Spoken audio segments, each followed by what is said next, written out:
La disolución en lo cósmico. En el vacío, subsiste la individualidad. ¿Por qué dos maestros iluminados nunca se encuentran? ¿Cómo puede uno escuchar con todo su ser? ¿Cómo se reconoce el auténtico sonido cósmico Aum? Primera pregunta. Maestro, dijiste la última noche que, aquellos que se han vuelto un vacío, como valles, no reaccionan sino que responden, y que las respuestas de esos distintos iluminados serán distintas. Que el valle resonará de su propio y único modo. Una pregunta surge ahora. Si esos que se vuelven puro vacío, nada, conservan todavía una personalidad e individualidad. Si fuera así, explica por favor cómo es eso posible. Esa es una de las paradojas de la vida espiritual. Cuanto más se disuelve uno en lo divino, más único se vuelve. La disolución no es de la individualidad, sino del yo. La disolución no es de lo singular, sino del ego. Cuanto más tienes un ego, tanto más te asemejas a los demás, porque todo el mundo es un egoísta. El ego es la cosa más común del mundo. Todo el mundo es un egoísta. Incluso un recién nacido es un egoísta, un perfecto egoísta. Por eso no es un mérito de nadie, no es extraordinario. En realidad, puede decirse que ser ordinario es la cosa más extraordinaria, porque nadie se siente gente corriente. Por eso sentirse extraordinario es la cosa más ordinaria que existe. Todo el mundo se siente así. Por eso el ego no es algo singular. Si tú tienes un ego, no es nada particular. La ausencia de ego es verdaderamente la cosa más singular que existe, lo más raro, lo menos frecuente. Ocurre solo a veces. Pasan los siglos y en muy escasas ocasiones sucede que alguien llega a carecer de ego. Un Buda, un Jesús. Pero cuando decimos que alguien se vuelve carente de ego, no implica que no sea. Al contrario, por primera vez, es enraizado verdaderamente en su ser. Deja de ser un ego. Por eso, considéralo desde una óptica diferente. El ego es un fenómeno falso, es solo una apariencia, no una realidad. No es algo arraigado en el ser. Es solo un sueño, una idea, una quimera mental. Por eso cuanto más pertenezcas al ego, menos pertenecerás a la existencia. Cuanto más concentrado estés en tu ego, menos auténtico serás. Te vuelves falso, una mentira existencia. Cuando hablamos de volverse un vacío, una nada, como un valle, queremos decir que no hay ego, pero tú eres. Déjame expresarlo de esta forma. Yo digo yo soy, pero cuando el ego se disuelve solo queda la pura cualidad de ser. El yo ya no está ahí, solo existe ser, y por primera vez, puro, incontaminado, total. El ego lo contamina. La palabra personalidad y la palabra individualidad no han de confundirse. Son totalmente distintas. No expresan nada parecido. Son radicalmente distintas. La personalidad pertenece al ego, la individualidad al ser. La personalidad es tan solo una fachada. El ego es el centro y la personalidad la circunferencia. No tiene que ver para nada con la individualidad. Esta palabra, personalidad, es realmente reveladora. Deriva del griego persona. Persona significa máscara. En el teatro griego, los personajes, los actores, usaban máscaras para esconder sus rostros de forma que la cara real permanecía oculta y la máscara rostro se convertía en la realidad. Personalidad significa máscara. Lo que no eres, pero que aparentas ser. Por eso ofrecemos muchas caras. En realidad, nadie tiene una sola personalidad, tenemos múltiples personalidades. Todos tenemos que estar cambiando de cara todo el día. No puedes permanecer con un solo rostro. Resulta muy difícil porque cada vez que te encuentras con alguien debes de cambiar de cara. Delante de tu sirviente no puedes ofrecer el mismo rostro que ante tu amo. Delante de tu esposa no puedes tener la misma cara que delante de tu amada. Por eso, continuamente, utilizamos un sistema flexible de cambio de caras. Durante todo el día, durante toda la vida, cambiamos de cara. Puedes darte cuenta de esto. Puedes percibir cuando cambias de cara, por qué cambias de cara y cuántas caras tienes. Por eso, realmente personalidad quiere decir un sistema flexible de caras, y cuando te refieres a alguien como que tiene una gran personalidad, únicamente quiere decir que tiene un sistema más flexible. No es un hombre inamovible. Posee un sistema más flexible. Puede cambiar fácilmente. Es un gran actor. Esto es la personalidad. Tienes que estar construyéndola a cada instante. Y así nadie puede estar a gusto con su personalidad. Es un constante esfuerzo. Por tanto, si estás cansado, tu personalidad perderá brillo. Por la mañana tu personalidad tiene cierto brillo, por la noche ha desaparecido. Todo el día usándola. Es un constante cambio. Por eso cuando uso la palabra personalidad, quiero decir una falsa apariencia que has creado a tu alrededor. La individualidad es algo más. Individualidad no implica algo construido y creado por ti, sino por la verdadera naturaleza de tu ser. Otra vez, la palabra individualidad es muy reveladora. Significa todo lo que no puede ser dividido, lo que es indivisible. Poseemos una naturaleza intrínseca e inherente que no puede ser dividida, que es indivisible. Carl Gustav Jung prefiere utilizar la palabra individualización en referencia a uno de los fenómenos más trascendentes. Dice que la individualización es el camino hacia la verdad, hacia lo divino. Individualización. Ser un individuo. La palabra hindú yoga significa lo mismo que individualización. El término yoga significa reunir de nuevo lo que se ha vuelto divisible, reunir lo que se ha dividido, recuperar lo indivisible. Al traducir yoga al español sería traducirlo como camino hacia la individualización. Esta individualidad permanece, y se vuelve más penetrante, más aguda. En el instante en que pierdes el ego, en el instante en que descartas tus personalidades, te vuelves individual. Esta individualidad es un fenómeno especial. Es irrepetible. Un Buda no puede ser repetido, un Gautama Siddhartha puede ser repetido. Un Jesús puede ser repetido, pero no Jesucristo. Jesús significa la personalidad. Jesucristo significa la individualidad. Gautama Siddhartha es común, puede ser emulado. Cualquiera puede ser un Gautama Siddhartha. Pero en el instante en que Gautama Siddhartha se ilumina y se convierte en un Buda, el fenómeno es irrepetible. Es único. Nunca fue antes ni nunca volverá a ser. Esta cualidad de ser un Buda, esta cima de realización, es tan singular que no puede ser repetida. Por eso cuando digo, sé como un valle, y cuando digo que cada valle resonará de modo distinto, quiero decir que cada valle tiene su propia individualidad.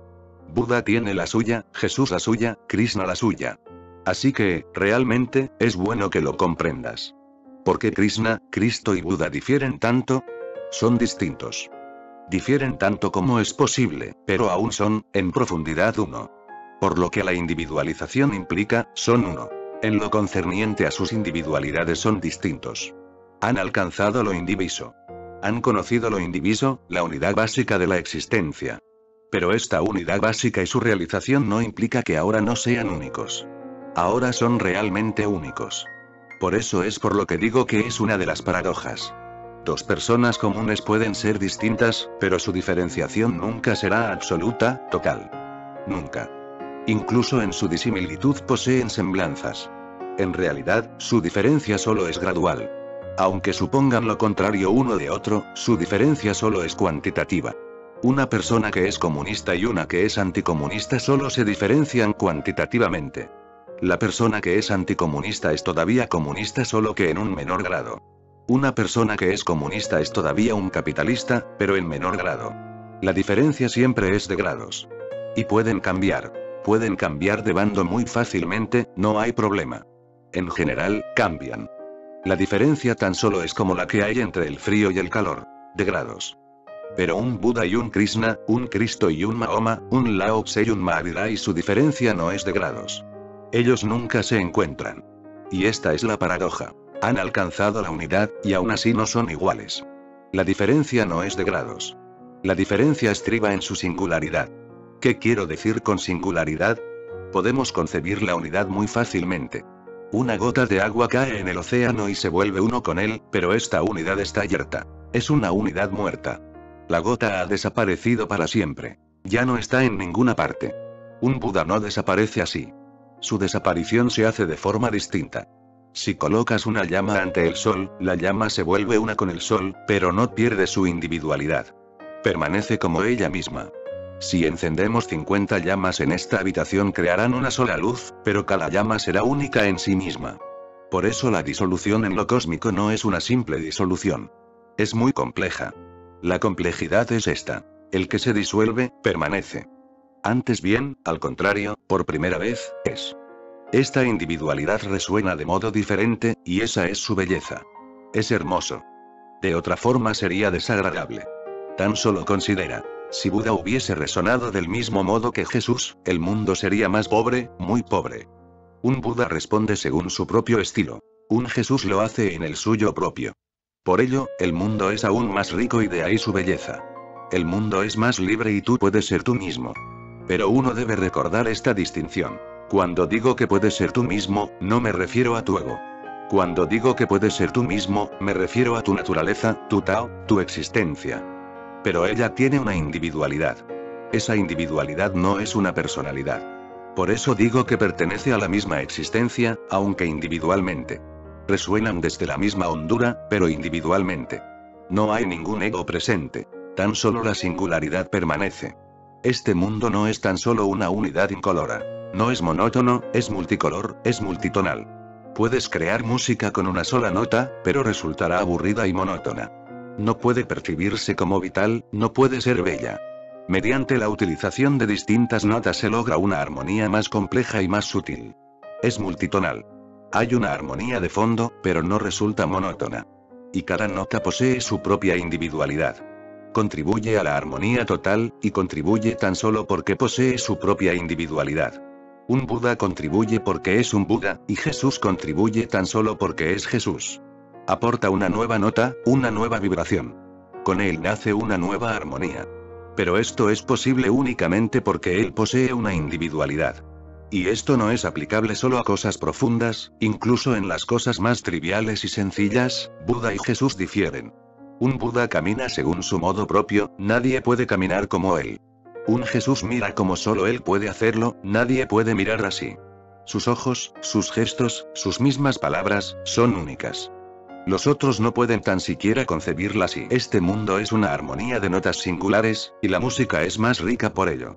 Cada valle resonando según su propio estilo. Todos esos buenos consejeros que intentan imponer una unidad muerta, que intentan borrar todo rastro de individualidad de uno, que dicen que el Corán significa lo mismo que el Gita, que dicen que Buda enseña lo mismo que Mahavira, no se dan cuenta en verdad de las tonterías que están diciendo. Y si pudieran resultar vencedores, el mundo se convertiría en un mundo pobre. ¿Cómo puede el Corán expresar lo mismo que el Gita? ¿Y cómo puede decir el Gita lo mismo que el Corán? El Corán tiene su propia individualidad, ningún Gita puede decir eso, ningún Corán puede copiar el Gita, porque Krishna tiene su propia aura. Mahoma, la suya propia. Nunca se encuentran y aún así, sostengo que se mantienen sobre la misma base. Nunca se encuentran, y de ahí su belleza. Y nunca se encontrarán. Son como dos líneas paralelas hacia el infinito. Nunca se encontrarán. Esto es lo que quiero expresar cuando digo singularidad. Son como cumbres.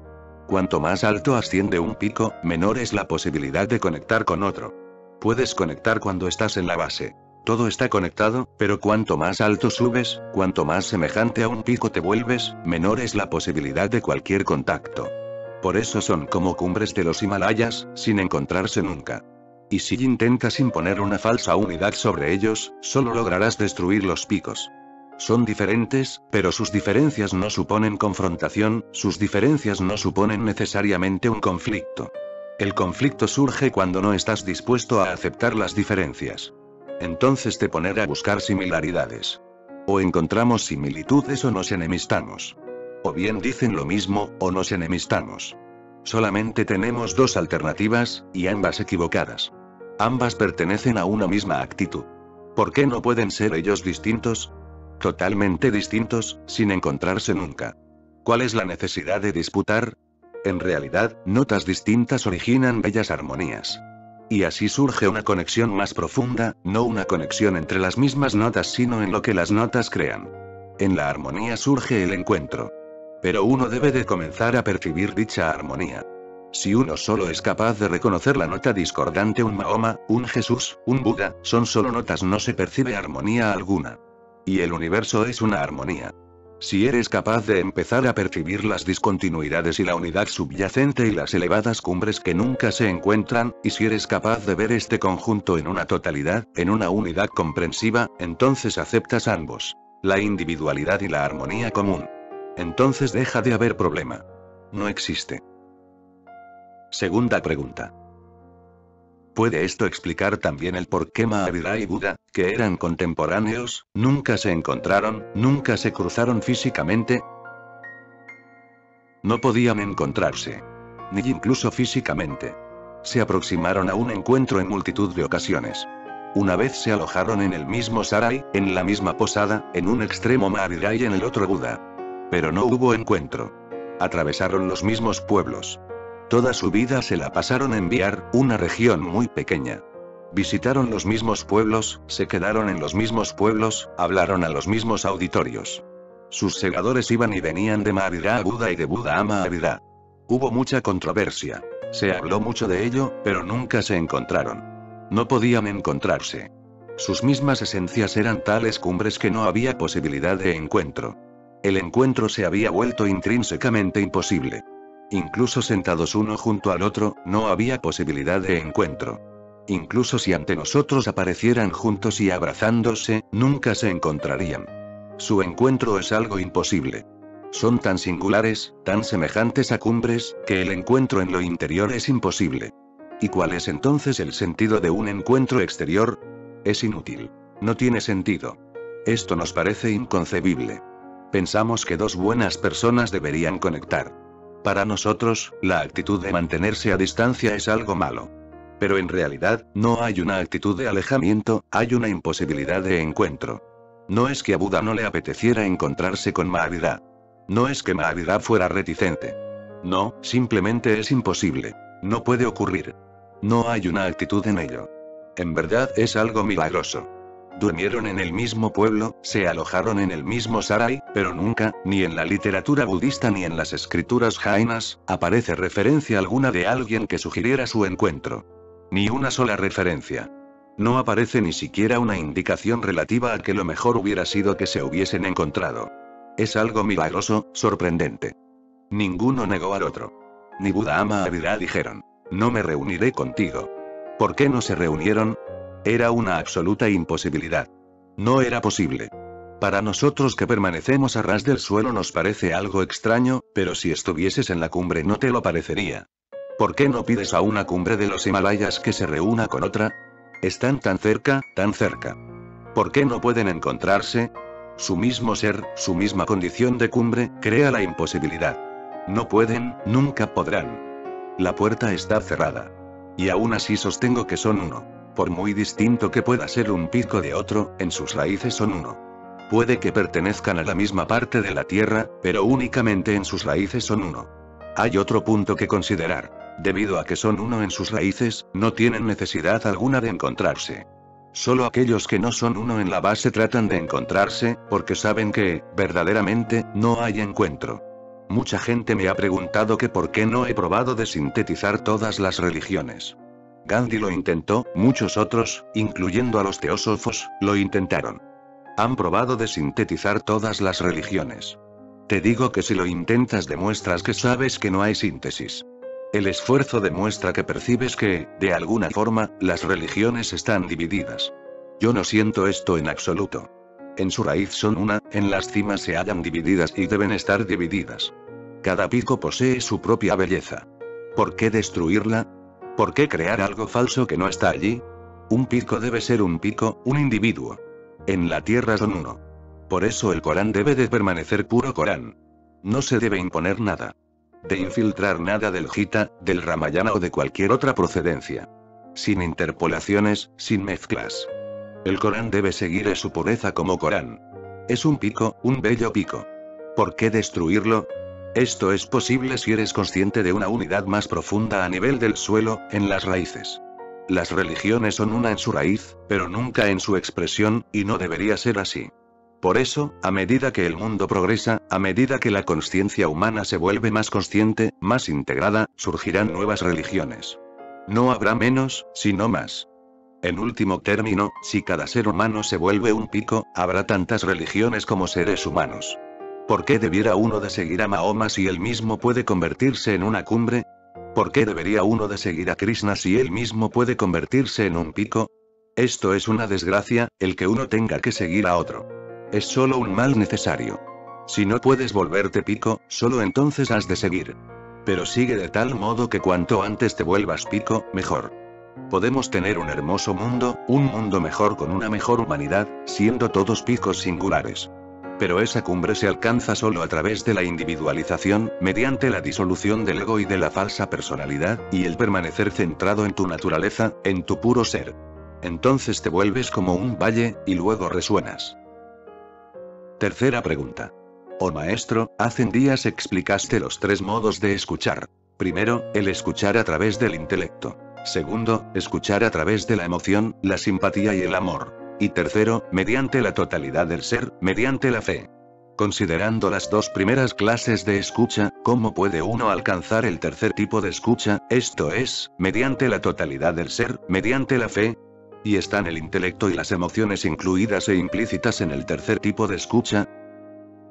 La escucha intelectual significa que cuando estás escuchando, simultáneamente estás argumentando en tu interior.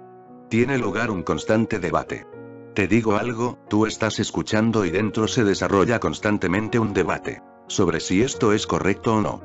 Comparas con tus propios conceptos, con tu ideología, con tu sistema. Así que, constantemente, mientras me escuchas, sopesas si confirmo tus ideas o no, si estoy de acuerdo contigo o no, si lo aceptas o no, si te convenzo o no. ¿Cómo es posible que se dé el escuchar de este modo? Estás demasiado lleno de ti mismo, por eso es milagroso que dentro de esta constante agitación seas capaz de escuchar algo. Incluso entonces, sea lo que sea que oyeres no será lo que he dicho. No puede serlo, porque cuando la mente está llena de sus propias ideas, colorea todo lo que le llega.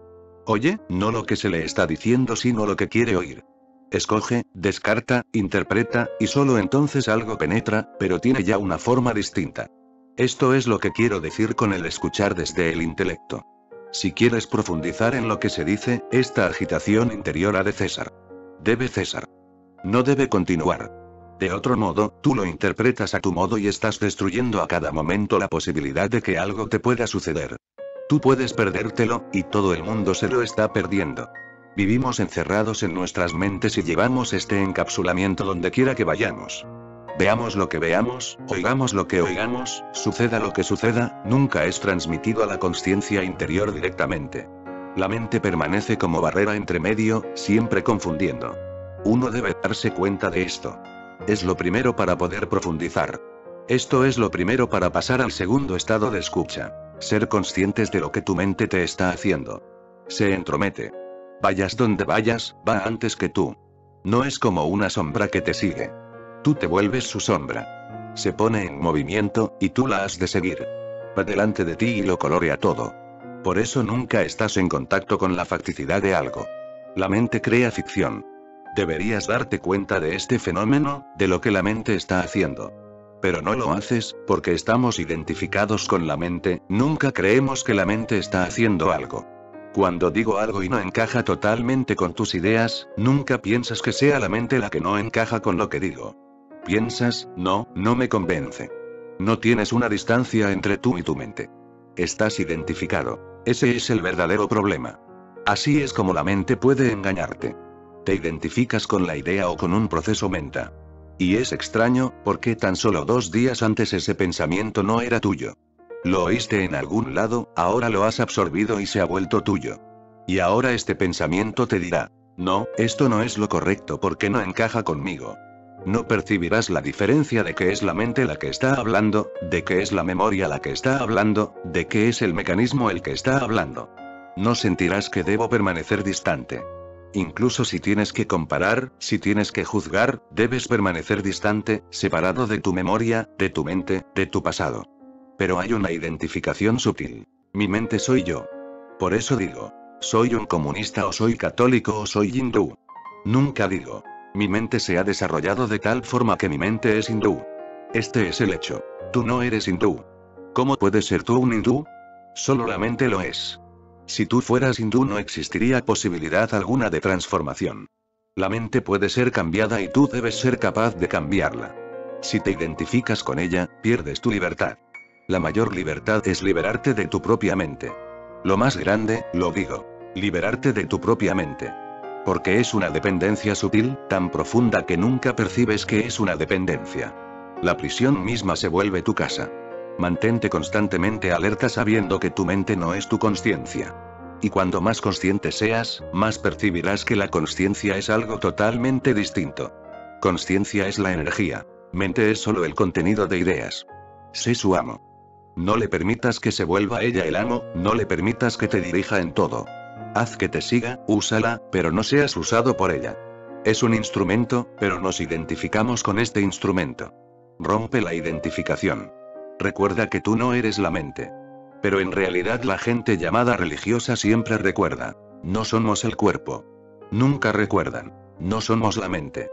Y el cuerpo no constituye esclavitud alguna. La mente es la esclavitud. Tu cuerpo no es la esclavitud en absoluto. Tu mente lo es. Y, en verdad, tu cuerpo proviene de la naturaleza, de lo divino, y tu mente proviene de la sociedad. Por eso el cuerpo posee una belleza, pero nunca la mente. La mente siempre es algo feo. Es una cosa cultivada, un falso montaje. El cuerpo constituye una dimensión maravillosa. Y si puedes desprenderte de la mente, no percibirás conflicto alguno con el cuerpo. El cuerpo se transforma en una puerta hacia algo más grande, hacia la expansión infinita. No hay nada desagradable en el cuerpo, es un florecimiento natural. Pero la gente llamada religiosa está siempre en contra del cuerpo y a favor de la mente. Y han creado tanto revuelo. Han creado tanta confusión. Y han destruido toda sensibilidad, porque el cuerpo es la fuente de toda sensibilidad. Si decides empezar a ir en contra del cuerpo, te vuelves un insensato. La mente es solo una acumulación de conocimiento del pasado, de información, de experiencias. Es solo un ordenador. Estamos identificados con él. Uno es cristiano, uno es hindú, uno es comunista, uno es católico, uno es esto y lo otro, pero nunca se es uno mismo, siempre identificándote con algo, de alguna manera. Recuerda esto. Mantente alerta y crea una distancia entre tú y tu mente. Nunca crees distancia entre tú y tu cuerpo. Crea una distancia entre tú y tu mente. Te sentirás más vivo, más como un niño, más inocente y más consciente. Por eso lo primero es crear una distancia, esto es, no identificarse. Recuerda que no eres la mente y entonces el primer tipo de escucha cambiará hacia el segundo. El segundo es emocional, compasivo, profundamente sentido. Es una actitud amorosa. Estás escuchando música o observando una danza. No te acuerdes del intelecto, empiezas a participar. Cuando escuchas música, tus manos empiezan a participar, empiezas a volverte parte de ella. Este es un modo de escuchar desde el sentimiento, más profundo que el intelecto. Por eso es porque, siempre que eres capaz de escuchar con tu corazón y sentimientos, te sientes dichoso, te sientes transportado a algún lugar. No estás en este mundo. En realidad, estás en este mundo, pero sientes que no estás en este mundo. ¿Por qué? Porque no perteneces al mundo del intelecto. Se abre una dimensión distinta, empiezas a estar activamente en ella. El intelecto es siempre un observador desde fuera, nunca desde dentro. Por eso, cuanto más crece lo intelectual en el mundo, más nos volvemos pasivos observadores. En todo. No bailarás, verás a otros bailar. Si esto sigue así como va ahora, día a día, pronto no vas a estar haciendo nada. Tan solo observarás a los demás hacer. Esto se hará posible algún día. No amarás. Se ha vuelto realidad, ahora. Observas a los demás como aman. ¿Qué es lo que estás viendo en una película? A los otros amándose. Eres tan solo un observador. Un observador pasivo, muerto. Contemplas cómo juegan los demás. Observas a los demás cómo cantan, cómo bailan. En alguna parte un personaje de Camus dice, el amar no es para mí. Mis sirvientes lo harán. Amar. Un hombre realmente rico. Incluso el amor ha de ser hecho por sus sirvientes. ¿Por qué debería él de hacerlo? La lógica es la misma. Si los sirvientes pueden interpretar la música por ti, si tus sirvientes pueden orar por ti, ¿por qué no amar? Un sirviente está rindiendo culto en tu lugar en el templo, así que ¿por qué no amar? Si un sirviente puede ser empleado entre tú y lo divino, ¿por qué no entre tú y tu amado o tu amante? ¿Qué hay de malo en ello? La lógica es la misma. Y, verdaderamente, pronto los que sean ricos dejarán de hacer el amor por sí mismos, porque sus sirvientes pueden hacerlo. Solo los pobres tendrán que hacer el amor por sí mismos y se sentirán desgraciados por ello. Todo puede ser delegado. Puedes mantenerte solo como observador, porque el intelecto es básicamente un observador, nunca un participante.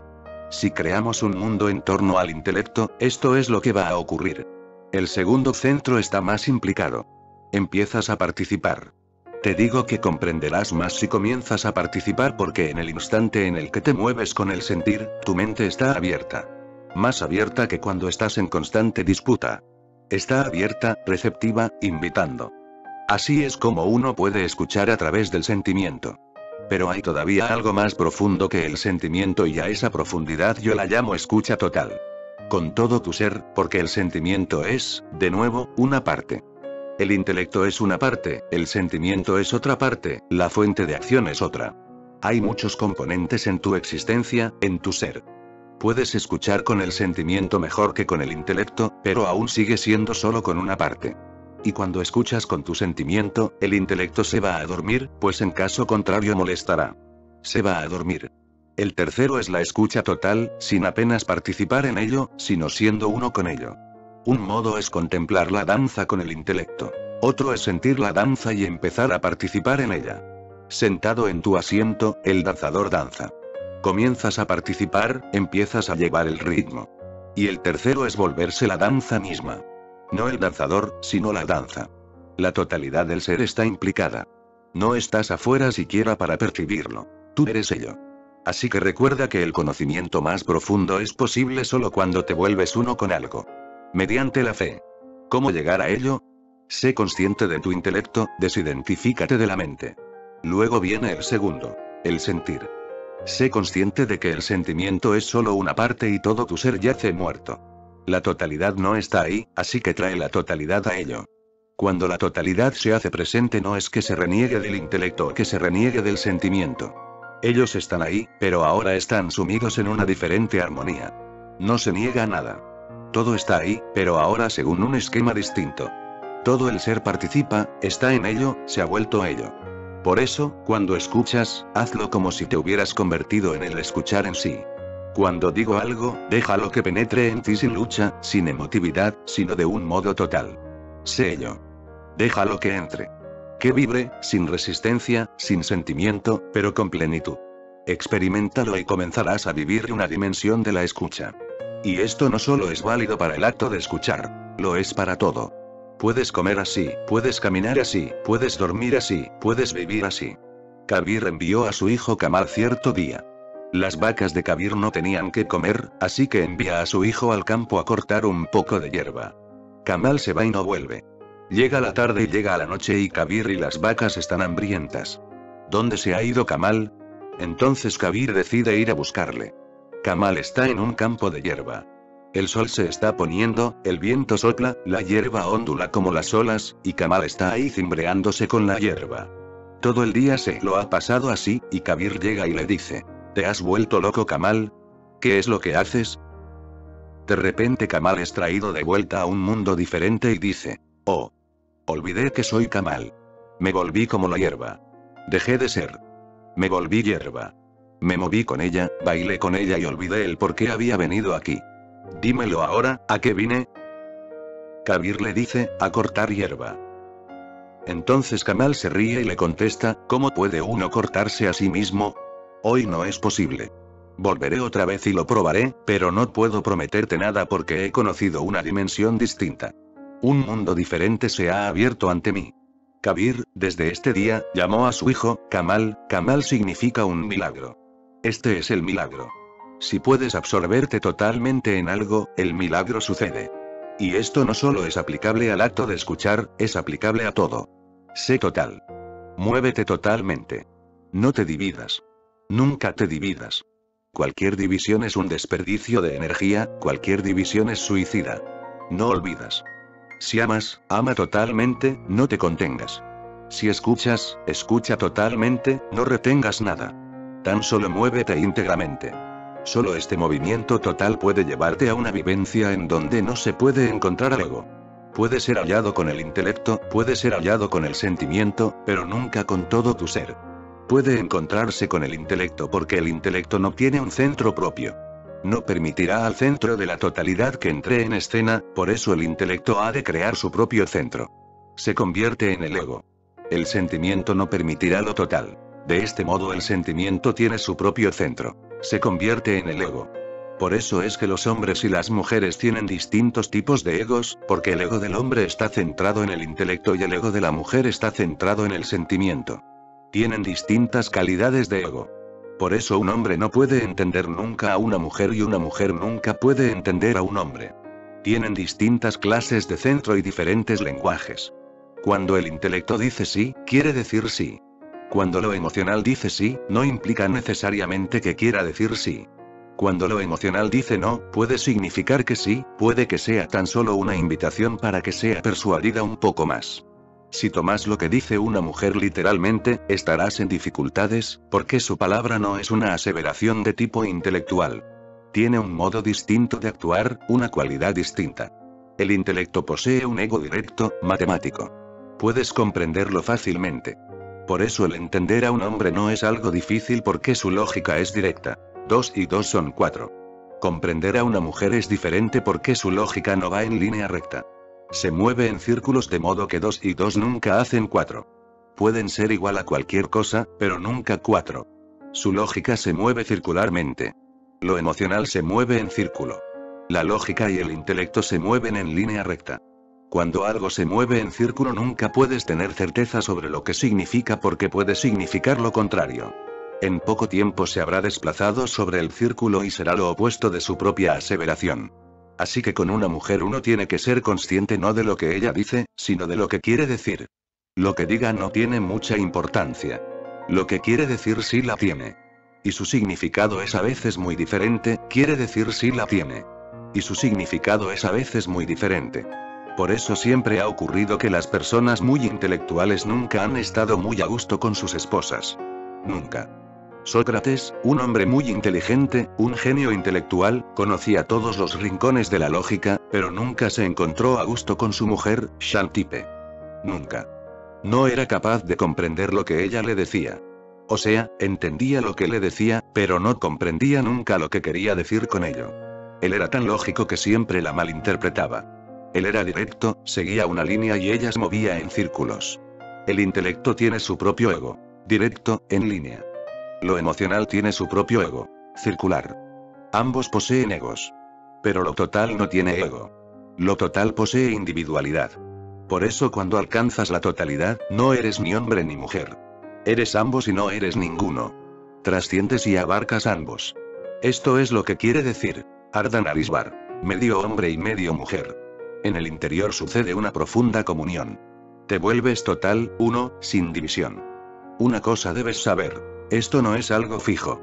Cuando digo que el hombre posee un ego intelectual, no es una afirmación absoluta. En algunos momentos puede volver al ego emocional. En algunos momentos una mujer puede tener un ego intelectual. Y entonces las cosas se complican. Cuando un hombre se halla en dificultades, regresa al ego emocional. Empezará a llorar y hablará en un modo que le es incomprensible. Y más tarde dirá, no puedo explicar lo que me pasó. A pesar de mí mismo, comencé a llorar, comencé a actuar de una forma en la que no debería haber actuado. Un hombre muy fuerte, en una situación especial, puede empezar a comportarse de un modo muy emocional. Y una mujer muy emocional puede, en una situación particular, comportarse de una forma masculina.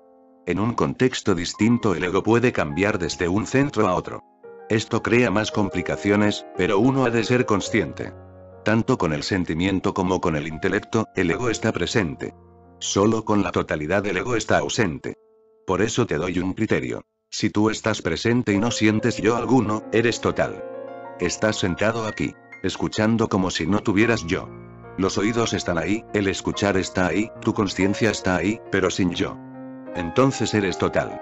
¿Cómo puedes estar dividido sin yo? Sin ego, ¿cómo puedes estar dividido? El ego es la división. Y así como te dije que hay muchas personalidades, hay muchos egos. Cada centro tiene su propio ego. El intelecto tiene el suyo propio. La emoción tiene el suyo propio. En centro sexual tiene su propio ego, su propio yo. Si profundizas en la bioestructura del cuerpo, cada célula tiene su propio ego. Esa es la división. Si careces de ego, si tan solo estás, sin sentimiento de yo, entonces eres total. Y en ese ser total, incluso si por un solo instante eres total, serás despertado súbitamente. Y en este estado cualquier cosa puede despertarte, cualquier cosa. Una monja zen estaba transportando una vasija con agua. Durante 30 años vivió en el monasterio, trabajando sin descanso, meditando, esforzándose en alcanzar la serenidad, en alcanzar un estado donde la verdad pudiera reflejarse. Pero esta no había venido. De repente, la vasija cae al suelo y se rompe hecha añicos. Ella permanece inmóvil, como aniquilada, y el agua se desparrama, y ella ha despertado. De repente alcanza la iluminación. Corre, baila, va al templo. Su maestro acude, toca sus pies, le dice, ahora eres un Buda. Has llegado. Pero la monja pregunta. Dime, ¿cómo ocurrió? Lo intenté de todas las formas, continuamente durante 30 años y no sucedió. Y esta mañana decidí que era totalmente un absurdo y que no sucedería, así que abandoné todo esfuerzo. Así que ¿por qué, en este día, ha sucedido? El maestro le contesta. Porque por primera vez fuiste total y sin ego. El esfuerzo crea ego. El mismo esforzarse era la barrera. Ahora, sin ningún esfuerzo, sin motivo, sin ambición alguna, estabas llevando esta vasija con agua y de repente la vasija cae, ¡bang! La vasija ha caído y se ha roto, y en un instante te vuelves consciente, sin ego. Y el mismo escuchar cómo la vasija se rompe, la rotura, el ruido, el fluir del agua, y tú sin ego, escuchando totalmente. La cosa ha cedido. Así que cuando digo algo escucha totalmente, quiero decir esto. Cuarta pregunta. Maestro, ¿cuáles son las características y las indicaciones que revelan que uno ha alcanzado el auténtico y real sonido cósmico aún? Es una pregunta difícil. Difícil porque lo que sucede es siempre interno, en cierta forma privado. Y no puedes conocerlo o saber sobre él desde afuera. Nunca puedes decidir desde el exterior si alguien ha alcanzado o no el sonido cósmico aún. Cuanto más lo ahondas, más privado es lo que sucede. El mundo público desde donde puedes decidir es solo exterior. Así que, ¿cómo decidir si uno ha alcanzado el sonido cósmico, uno ha alcanzado el substrato más profundo, si uno ha conocido? No puedes decidirlo desde el exterior. Esto es lo primero. Desde luego, muchas cosas que sí pueden conocerse desde el exterior comenzarán a suceder a través del que ha llegado. Pero aún así, el sentimiento de que él ha alcanzado el sonido cósmico será solo una inferencia. Una deducción de su comportamiento. Y un comportamiento puede ser falso, un comportamiento puede ser imitado. Buda camina de cierta forma. Buda duerme de cierta forma. Buda habla de cierta forma. Puedes imitarlo sin que seas un Buda. Y a veces ocurre que puedes imitarlo mejor que Buda mismo, porque Buda no le presta atención. Suceda lo que suceda, es solo un suceder. Por eso puedes imitarlo mejor, incluso, puedes practicar, puedes volverte un experto. Y puede que Buda sea incapaz de competir contigo porque puede que no haya repetido nada nunca. Así que desde el exterior, la imitación es posible. Muy posible. Alcanzar lo auténtico es arduo. Imitar es muy fácil, porque por dentro permanece el mismo. Desde afuera puedes recrearlo. Por eso es difícil. Es difícil decir desde afuera qué es lo que ha sucedido dentro. Una cosa es clara. No puedes decidir desde afuera. Pero desde dentro, si preguntas, ¿cómo puedo saber si yo he alcanzado o no he alcanzado el sonido cósmico aún? Si preguntas eso, puedo contestarte que, cuando lo alcances lo sabrás. Si alguien pregunta, ¿cómo puedo saber si estoy vivo o muerto? ¿Cómo puedo saberlo? ¿Qué le contestaremos? Le contestaremos que, aunque lo dudes, aunque dudes si estás vivo o muerto, estás vivo. Cuando alcanzas el sonido cósmico, la base misma del ser, cuando oyes el aum, sin ser pronunciado por ti, sin ser pronunciado por nadie, sino sintiéndolo solo como un sonido cósmico que te envuelve, lo sabes. El fenómeno es tan real que, en realidad, la pregunta nunca surge. Nunca te preguntas si el aum, este sonido, es real o no. La pregunta que surge es si yo soy o no soy real. Te evaporas, te vuelves irreal. Te vuelves un fantasma, un espectro. Ahora tu realidad no es como siempre ha sido. A tu alrededor, lo real es. Pero puede que incluso sea un sueño. También en un sueño sientes que todo es real, por eso ¿cómo decidir si este sonido que oyes es un sueño o una realidad? La decisión proviene de cierta fuente. Nunca serás el mismo otra vez. El antes y el después. El acto de oír este aún marcará una discontinuidad en tu existencia. De ahora en adelante, nunca serás el mismo. No serás capaz de conectar con tu propio pasado. Te abandonará. Lo recordarás como si hubiese pertenecido a algún otro. Tu memoria ya no será más la tuya. Después de esta experiencia renacerás, y tu renacimiento será la evidencia. Nunca serás el mismo de nuevo. Lo viejo se ha ido, no puedes ya encontrar al viejo hombre. No está en ninguna parte. Estaba ahí y ahora ya no está. Para ti esto será la evidencia de que has oído. Pero creo que esto también tiene un tercer aspecto. Uno puede que continúe repitiendo el aum, así que, ¿cómo saber si el aum que uno está repitiendo y el aum que uno se ha encontrado son distintos o son lo mismo? Lo percibirás, porque tú eres el centro del aum que pronuncias, y luego él vibra en el exterior. Esta es la dimensión. Lo creas tal y como arrojas una piedra en un lago en calma. La piedra se vuelve el centro, y de allí surgen ondas que, al moverse, alcanzan la orilla. Cuando pronuncias Aum, creas un centro en ti mismo. Arrojas una piedra y luego el sonido se aleja, se aleja lejos de ti. Esta es la dimensión, la dirección. Cuando oyes el sonido Aum, el sonido cósmico, es diferente. Llega, nunca se aleja. No se aleja de ti. Viene a ti. Y no puedes encontrar al centro en ninguna parte. Solo se acerca y sigue acercándose. Te inunda. ¿Ves la diferencia? Tú no eres el centro. Más bien, eres la orilla, y desde algún centro desconocido las ondas sonoras te alcanzan. Siguen llegando y nunca se paran. Esa es la regla. Si el sonido te tiene como centro y las ondas se alejan, es el Aum que tú pronuncias. Si tú no actúas como centro y las ondas sonoras se acercan y se siguen acercando, desde alguna parte. El centro se desconoce y no será conocido nunca y alguien le pidió a Jacobo Obeme, ¿dónde está el centro de Dios? ¿Dónde se halla el centro del universo? Él contestó, en cualquier sitio o en ninguna parte. Ambas cosas significan lo mismo. Por eso cuando sientes que el Aum se te acerca y déjame expresarlo de forma distinta. Generalmente, los buscadores van hacia lo divino, pero hasta que lo divino venga hacia ti, recuerda, puede que estés solo en una fantasía, solo en un sueño. Si vas hacia Dios, hacia lo divino, para encontrar al centro, seguirás buscando, pero nunca lo encontrarás. ¿Cómo puedes encontrar el centro? Únicamente el centro puede venir a ti. Por eso es una falsa relación la del buscador que va hacia Dios.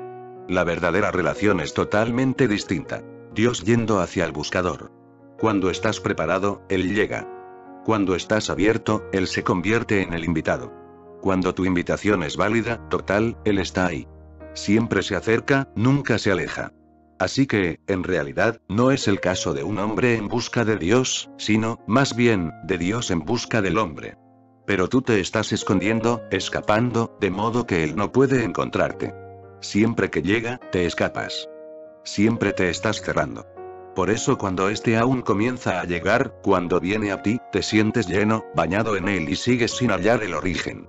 Si eres capaz de encontrar el origen, puede ser que de nuevo alguien esté creando el sonido desde el exterior, y el Aum llega. Puede que alguien esté entonando el Aum en algún instrumento, y el Aum aparece. No existe origen para él. Por eso es que los místicos siempre han dicho que Dios es aquel que no tiene origen. No existe el origen. Viene de ninguna parte, de la nada, y está ahí. Cuando percibes esto, sabes que ahora el Aum es cósmico. Que no te pertenece. En el Zen se utilizan koans, rompecabezas absurdos como objetos de meditación. Rinzai siempre dio a sus discípulos el koan de oír el sonido de una mano al aplaudir. Es imposible. ¿Cómo se puede oír el sonido producido por una mano? Siempre que algún buscador se hallaba presente, le decía, primero ve y descubre cuál es el sonido que produce una sola mano al aplaudir. Escúchalo. Y luego ven a mí y cuéntamelo.